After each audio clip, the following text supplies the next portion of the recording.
new Surgeon General, Vivek Murthy, a young pup in my view, he brings a very dangerous, insidious view about firearms, people who have firearms, and the consequence of using firearms. As a Surgeon General, his view is that the gun is a disease and you are a carrier. Think about that. How do you cure a disease? You eradicate it. What does that mean to you? Well, they can't really kill you off. That would be kind of weird. But they can remove the vector for the disease, which is the gun. And they couch it in terms of gun safety, public safety, none of which is true. But they use scientific data and studies as their ammunition to then further support this. And then you end up with doctors who ask you questions that are none of their damn business. Whether or not you have a firearm in your house is not their business. Unless they can give you a pill or a drug to solve your disease, it's none of their business. But there's a strategy that is being used by the anti-gun groups, leveraging the support of the medical community, those parts of the medical community that are against individuals owning firearms, or especially firearms for self-defense. They try to go FUD on us. FUD is a person who only cares about guns when they hunt.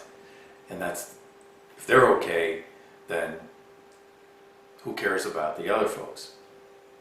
The point that I make is that once these studies get out there, then they are regurgitated by the press as proof, scientific proof, that there is some kind of disease and public safety issue.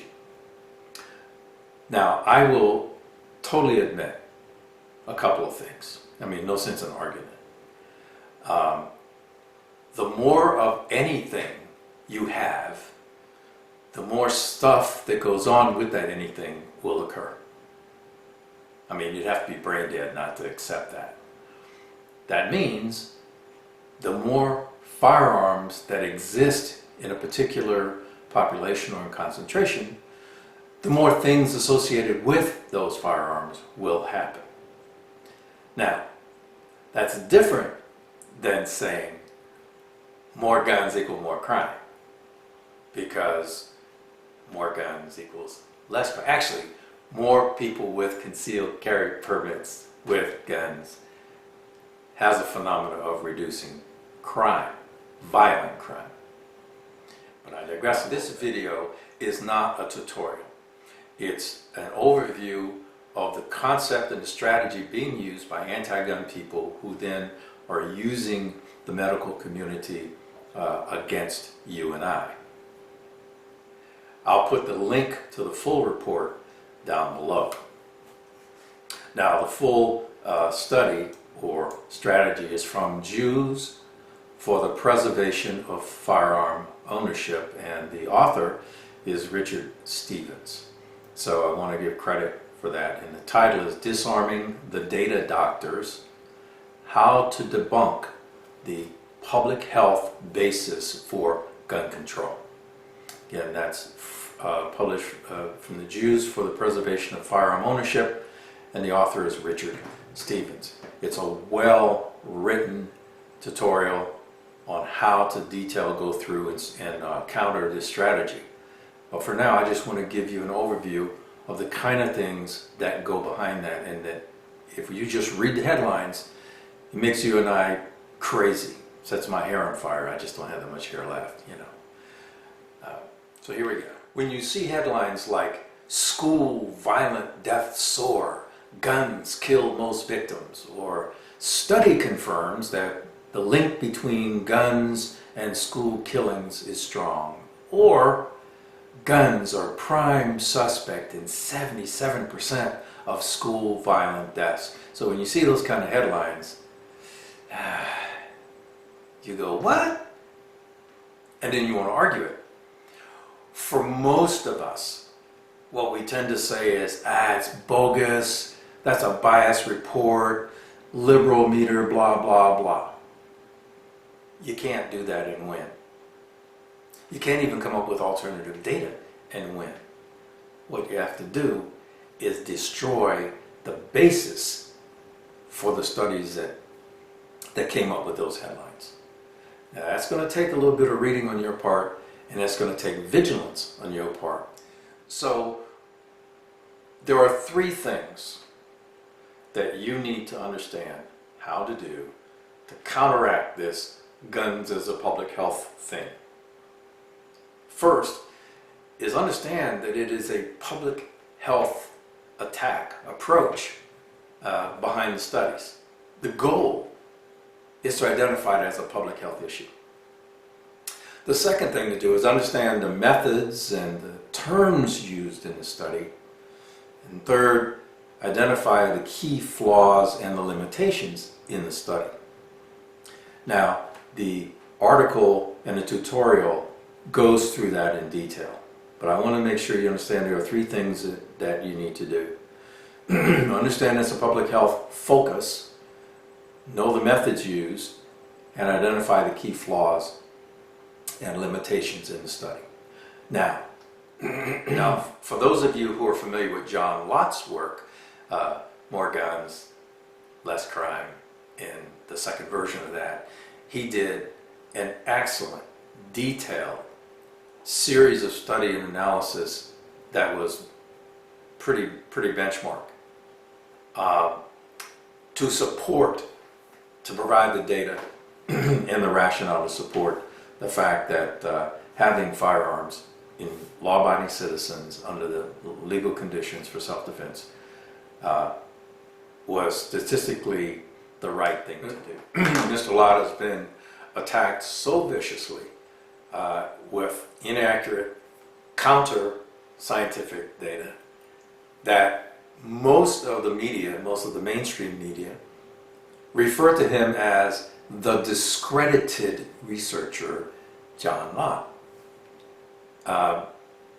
The only people who have discredited him are those whose data he has attacked as invalid. So it's been mortal combat. Frankly, it's very difficult if you read, and it's kind of like it's not exciting reading, but if you read both of Mr. Lott's books and you have some awareness of statistics and how he goes about it, it's clear that the other side uses techniques that we're talking about you using to attack his data and attack his methodology. The fact is, his stands up. Unfortunately, we don't have the megaphone other than through some news channels that I don't watch and the NRA legal organization.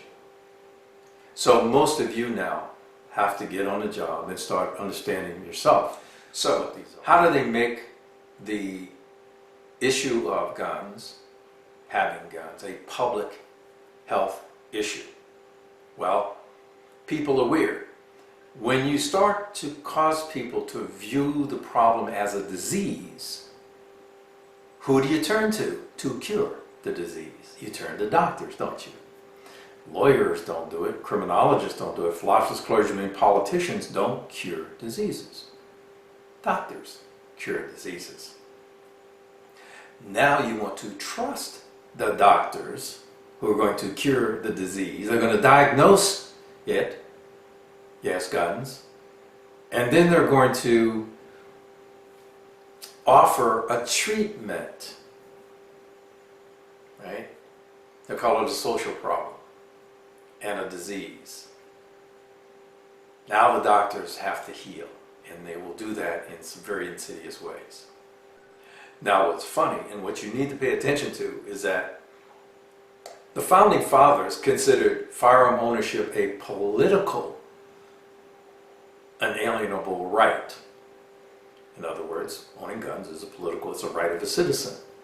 It wasn't medical, never has been. However, doctors have made firearm ownership a public health issue. So you and I are like mosquitoes that carry malaria. We have to be eradicated, don't we?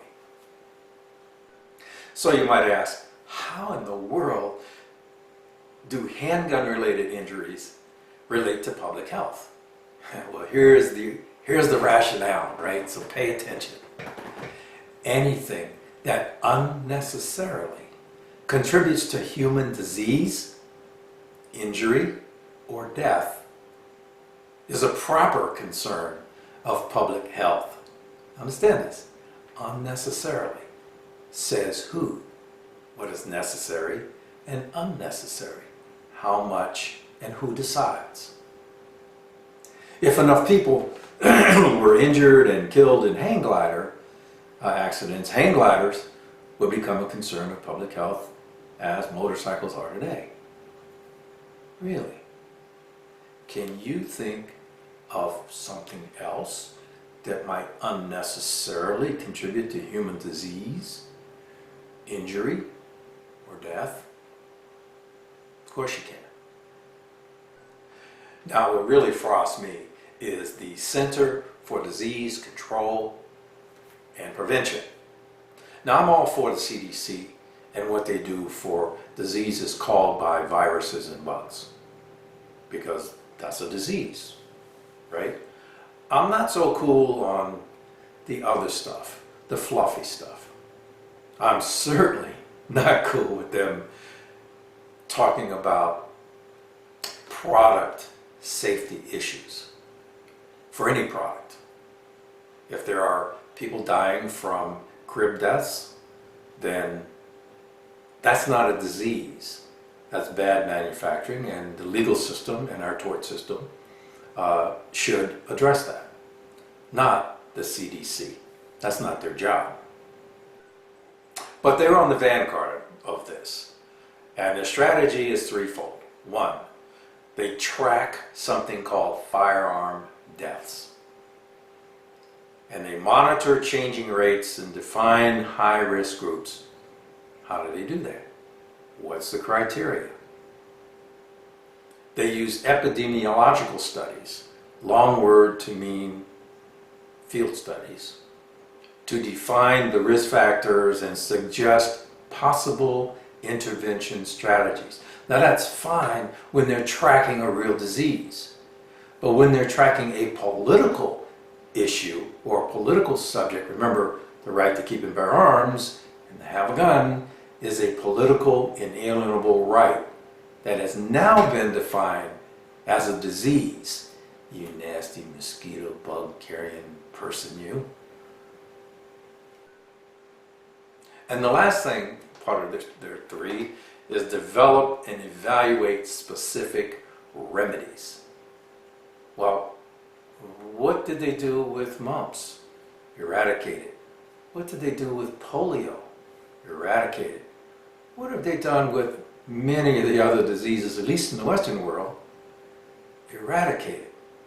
Well, crap. That means has to be eradicated. I mean, the logic follows, doesn't it? For my cold dead hands, just saying.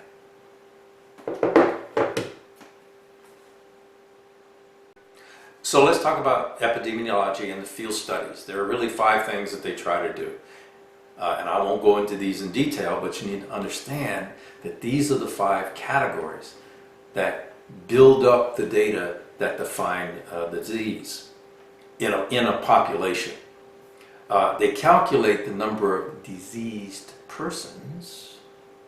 Now, a diseased person in their vernacular is someone who has been harmed by, in some way, a firearm. Again, a bullet has come out and a bad thing, consequences happen to the person. they got hurt or hurt dead. To predict the number of diseased persons who's going to be hurt by the gun thing in the future. So it's how many are there now? What's the prediction if nothing is done for how many there will be in the future? Predict the cost, the future cost of treating and caring for the diseased person. Remember, the diseased person now is the one who has been affected and the one who is the vector, me. Right? Isolate the cause of the disease.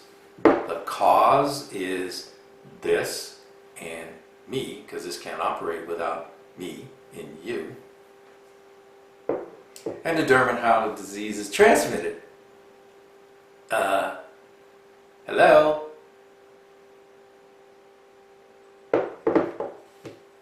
So here's what happens once these epidemiological studies are done. That becomes a scientific report.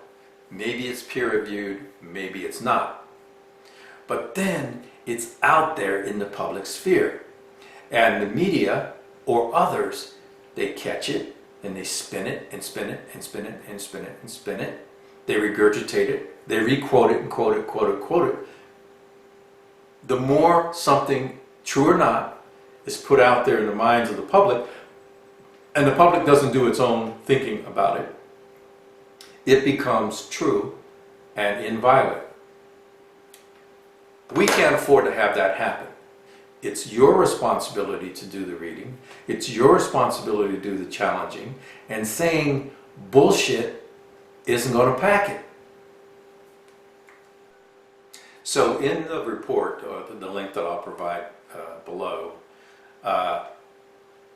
the analysis or how to use the process I've just talked about is applied to the Kellerman study, which was done in 1993. And it is the source of all the crap, data, and research that has been spawned and regurgitated since then, right?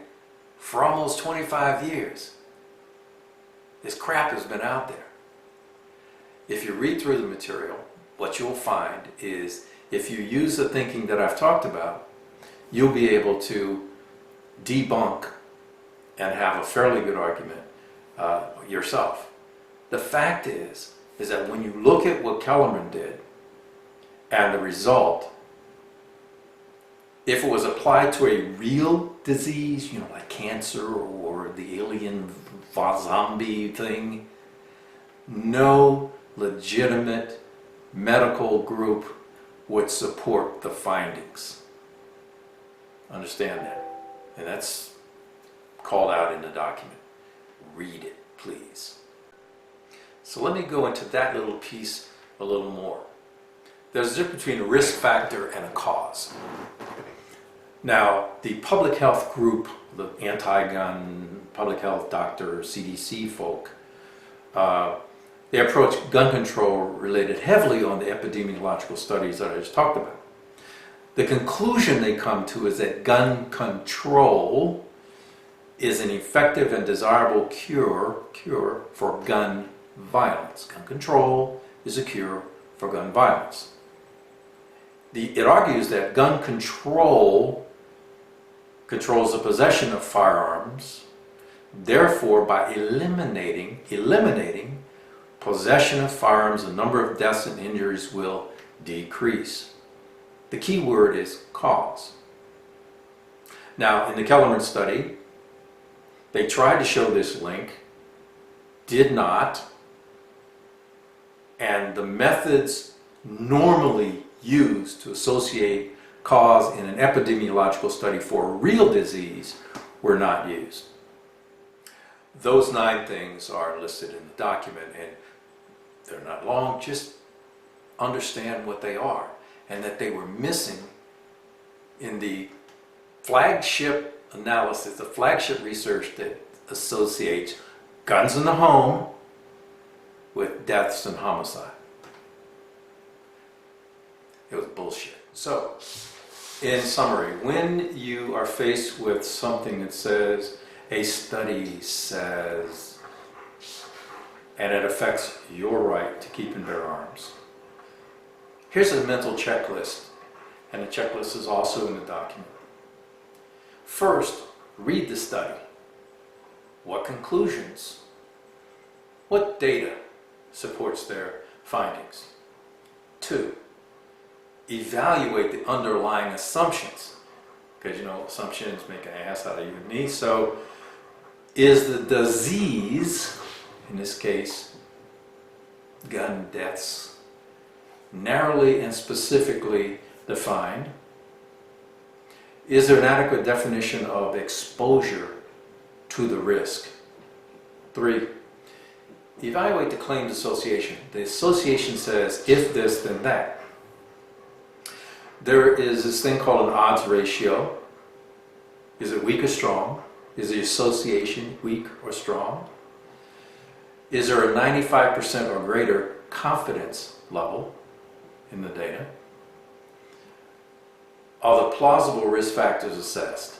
4, evaluate the causation. This causes that claim. What that means is, do they claim that a risk factor causes a disease?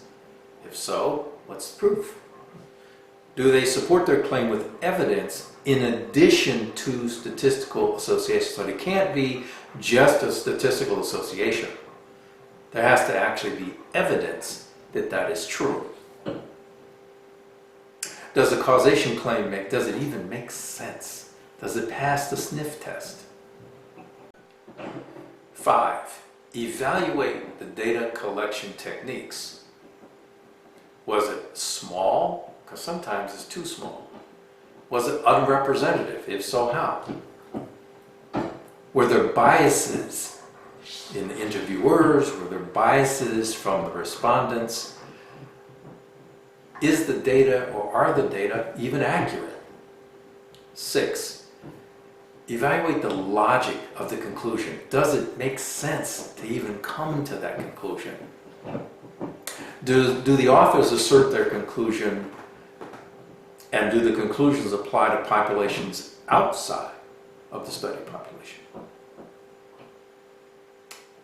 Do the conclusions improperly attribute characteristics of the group averages to individual members of the group? Do the conclusions hastily generalize for prescriptions for general policy? Now remember, the right to keep and bear arms is an inalienable right that is a political item, not a health item. And 7, and last, there are always limitations in a study. The author should outline or detail what those were as part of their conclusions. They must admit potential biases. How did the authors try to minimize potential biases, or did they? Do the authors try to prescribe social policy or political action based only on their study results? So, let's you and I get busy. Let's challenge these scientific anti-gun epidemiological studies and their conclusions. Let's fight being characterized as the carrier of a disease, a vermin, to be eliminated. That's not us. Let's debunk the headlines ourselves and stand up to the doctor who asks you questions that are none of their damn business. Thanks for watching. Carry on.